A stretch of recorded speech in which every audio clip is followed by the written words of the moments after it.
Estamos próximos da atualização que pode revolucionar a Ethereum. Fala pessoal, sejam muito bem-vindos a mais um vídeo do canal da Mercúrio. Sou o Gabriel, analista aqui da casa, e hoje a gente vai falar sobre a famosa EP 4844, sobre a atualização que sairá agora no dia 13 de março, então dependendo do dia que você está assistindo esse vídeo, pode ser que a atualização já tenha acontecido, e vamos tentar entender o que é a EP 4844 e quais são os possíveis impactos no ecossistema da Ethereum, e principalmente como se posicionar para essa atualização, tanto se ela der certo quanto se ela der errado. Não se esquece de dar o like e se inscrever no canal, a gente está muito perto de bater nossa meta de 100 mil inscritos, muita gente chegando, muita gente que vem apoiando a gente desde lá atrás. Então se você gosta, acompanha o nosso conteúdo e não se inscreveu no canal ainda, se inscreve aí, não custa nada e ajuda bastante a gente. Então vamos lá, a IP 4844 lá atrás, apelidada de Proto Danksharding, está prevista para acontecer agora no dia 13 de março no Dencun Fork, uma nova atualização da Ethereum. Mas para a gente entender muito bem o contexto da IP 4844, é importante a gente dar uma breve revisão sobre o roadmap da Ethereum. Essa figura gigantesca que está aparecendo na tela para vocês é o super roadmap da Ethereum, o super futuro da Ethereum, que ele é dividido em muitas partes. A Ethereum, a Ethereum Foundation tem essa cabeça de fazer as coisas uma coisa de cada vez, passo a passo, e fazer as atualizações com muito conservadorismo. Inclusive, esse é um ponto de crítica. Boa parte do mercado critica a Ethereum por demorar demais, atrasar demais para fazer as suas atualizações e melhorar os problemas da rede. Mas o mais importante no momento é a gente entender que a gente está nesse ponto aí do roadmap da Ethereum, o chamado The Surge. E o interessante do The Surge é que ele é uma fase focada na experiência do usuário. Dá para dizer que até agora a Ethereum, as grandes atualizações da Ethereum não foram focadas tanto na experiência do usuário da sua blockchain. O The Merge, por exemplo, a última grande atualização, foi focado em uma mudança de mecanismo de consenso que não causou ali no usuário uma rede mais rápida ou mais barata. Já o The Surge não. O The Surge ele é focado em escalabilidade, escalar a Ethereum, mas escalabilidade via rollups. E a IP 4844 é a primeira atualização dessa fase do roadmap e talvez a mais importante dela. Mas para a gente entender muito bem como é que vai funcionar a 4844, a gente precisa fazer um breve recap sobre como é o funcionamento de uma segunda camada. Fiz um esqueminha aqui para explicar de forma bem simples como é o funcionamento de uma segunda camada. Então, se você já acompanhou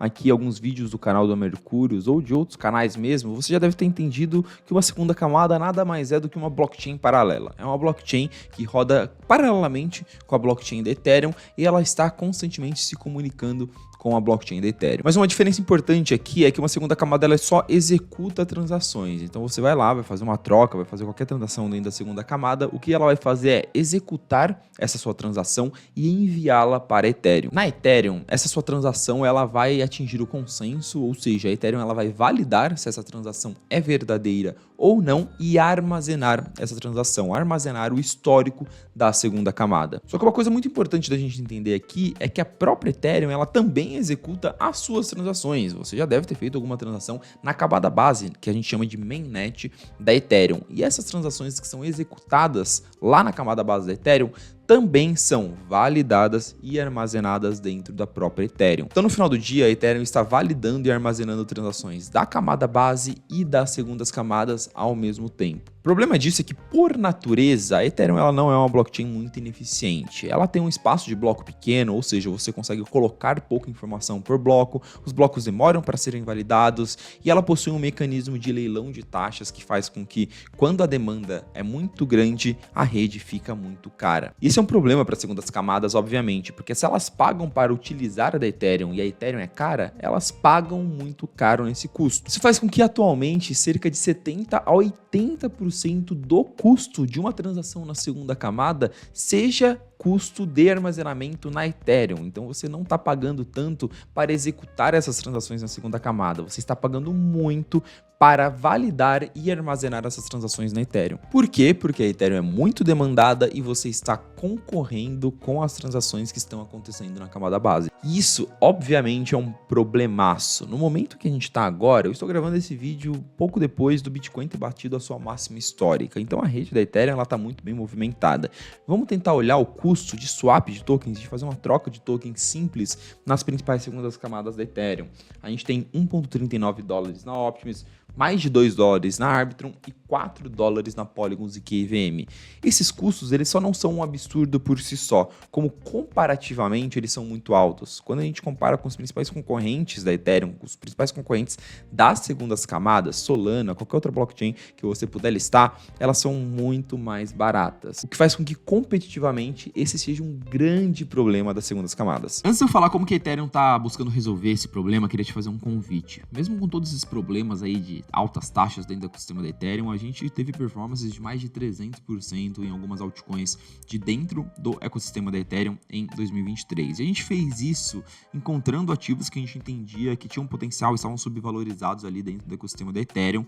E a gente compartilhou esses insights, essa análise com os nossos assinantes e com os nossos inscritos no Minuto Cripto. Minuto Cripto é um e-mail que a gente manda todo dia de manhã de forma gratuita. Agora a gente está mandando também por WhatsApp. Então todo dia ali às 7 da manhã, no seu café da manhã, você abre o celular, abre o WhatsApp e lê uma análise curtinha, ultra rápida de cripto sobre como se posicionar, quais são as melhores altcoins do momento e já sai muito bem posicionado para capturar as melhores assimetrias desse mercado. Então se você não tiver inscrito no Minuto Cripto, reforço, é de graça, eu sou muito fã do Minuto Cripto, acho que as análises de lá são muito boas. É o primeiro link na descrição, só clicar, se inscrever e amanhã você já está recebendo as nossas análises. Beleza, então qual foi a provável solução que a Ethereum encontrou para esse problema? O que eles resolveram fazer foi quebrar mesmo a sua rede, criando um outro espaço dentro da blockchain da Ethereum especializado nas transações das segundas camadas. Para ficar um pouquinho mais claro e visual, vamos voltar naquele esquemático, naquele exemplo que eu fiz. Lembra que a gente tinha ali na Ethereum ela executando, validando e armazenando as transações? Então, agora você tem uma função a mais, um espaço novo dentro da Ethereum chamado de Blob. A função desse espaço nada mais é do que armazenar as transações que estão vindo das segundas camadas. E por que isso é relevante? Primeiramente, porque as transações que estão acontecendo na mainnet, na camada base da Ethereum, elas serão validadas e armazenadas em outro lugar. Então agora, as segundas camadas, elas param de competir com as transações da primeira camada. Então, se está tendo muita transação na primeira camada, se a camada base está muito demandada, isso em tese não vai interferir nos custos das segundas camadas. O segundo impacto mais direto é que o Blob ele é uma área, um espaço especializado para o armazenamento de transações de segundas camadas. Então, ele é mais eficiente, ele consegue armazenar um custo menor e também essas transações elas não vão ficar armazenadas para sempre, ou seja, elas vão ter um tempo de vida ali, depois elas serão excluídas da camada base. Tudo isso faz com que o ato de jogar as transações da segunda camada para a Ethereum fique mais barato, fique mais eficiente. Beleza, Gabriel, entendi, mas no final do dia, qual que vai ser então essa redução? Como que isso vai afetar a mim, usuário da Ethereum que quero pagar menos taxa? Realidade é que fazer essa conta é algo muito difícil ainda. Todas as projeções, elas são muito complicadas de se fazer porque o Blob, ele é um espaço novo que nunca existiu na arquitetura da Ethereum, então não se sabe muito bem como é que ele vai reagir à demanda alta das segundas camadas, qual que vai ser de verdade a dinâmica de preço dessa estrutura nova. Os próprios times, Ethereum Foundation e os times que estão envolvidos no ecossistema da Ethereum falam que as previsões que se fazem de 10 a 100x de redução de custo, elas são extremamente vagas. Porém, a gente não se satisfaz com projeções vagas. A gente vem tentando nos últimos meses fazer muitas contas para entender o que a gente pode esperar da IP 4844. Normalmente, antes de uma grande atualização, a Ethereum ela faz essa atualização em redes de teste. E o que nós fizemos nos últimos meses foi acompanhar praticamente todas as redes de teste e ver como comparativamente foi a redução de custo das transações lá dentro. E o número que a gente vem observando, em média, é que o Blob vem se apresentando 5 a 6 vezes mais barato do que uma transação comum nessas redes de teste, o que obviamente está abaixo da projeção de pelo menos 10 vezes, que muito era se discutida no mercado, mas ainda assim é uma redução significativa que pode ser muito positiva para as segundas camadas. Mas obviamente devo deixar o adendo aqui que a estrutura, a realidade das redes de testes são completamente diferentes da própria mainnet. Então ainda assim é muito difícil fazer esse tipo de projeção e cravar alguma coisa. Já que é muito difícil cravar alguma coisa, a gente precisa se antecipar, estar preparado para os dois cenários. O cenário positivo, a atualização indo bem, e o cenário negativo, a atualização indo mal. Vamos tentar entender então quais são esses dois cenários e como que a gente está posicionado para isso. No cenário positivo, a gente tem uma redução significativa para as segundas camadas, em torno dessas 5 a 6 vezes ou até mais. Isso deve trazer um crescimento de base de usuário para essas soluções, porque elas vão ficar muito mais mais competitivas. Elas vão se igualar em custo a uma das suas principais concorrentes e vai se tornar um produto mais apelativo, com mais product market fit, vai entregar o que o mercado realmente quer das segundas camadas. Então, considero que esse cenário positivo é muito positivo para as segundas camadas. Agora, no cenário pessimista, a gente tem uma redução de custo baixa, abaixo dos 5 vezes ali, 3 vezes, uma redução que coloca comparativamente as segundas camadas ainda como soluções, como blockchains mais caras que os principais concorrentes existentes no mercado. Nesse cenário, de cara, eu já vejo um fortalecimento muito forte da tese de blockchains alternativas. Outras blockchains que concorrem com esse ecossistema da Ethereum, como Solana, por exemplo, vão se mostrar ter mais apelo, obviamente, porque são uma das poucas que conseguem entregar esse nível de eficiência que uma boa parte dos usuários querem. A partir de agora, a gente tem que entender que a base de usuários de cripto vai crescer. A gente está num bull market, está num ciclo de alta, vai entrar muita gente para utilizar a cripto.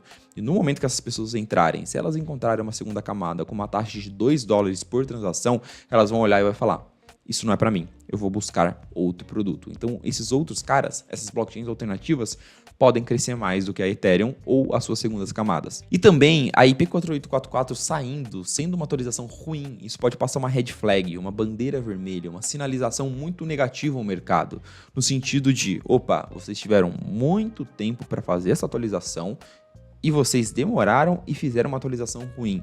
Então, eu não confio mais no time da Ethereum, eu não confio mais no ecossistema da Ethereum, eu vou tirar o meu dinheiro, eu vou tirar a minha liquidez daqui e eu vou para outros lugares. Isso pode acontecer e é algo que a gente deve observar daqui para frente. E no final do dia, como se posicionar? Como eu falei, a gente não consegue prever esse tipo de atualização, esse tipo de resultado, não dá para cravar exatamente qual que vai ser o resultado da 4844.